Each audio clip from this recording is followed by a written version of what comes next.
شان مؤمن یک لحظه خود همونطور تیر نمیکنه، یک لحظه عمرش پیشش خیلی اهمیت و قیمت داره. والذین هم عن اللغو معرضون. الله کی صفات کامل مؤمنا را بیان میکنه، مؤمنای مفلحه، مؤمنای رستگاره. یک صفتش است که از امور لغو و بیهوده بیفایده اجتناب داره. از این که بیهودگی چی باشه که ها ها ها ها ها ده هر مرتبه خنده بکو. خو لیکن مردمی را برای خود کسب جور کرده، پیسه میگیره سرش.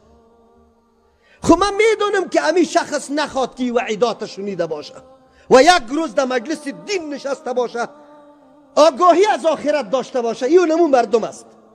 از پدر و مادر تولد شده، در بازار رفته، اختلاط مرد و زن است و نموتور کلان شده. یک روز نه در تقریر جمعه رفته در کدام مسجد و نه کدام آیت و حدیثی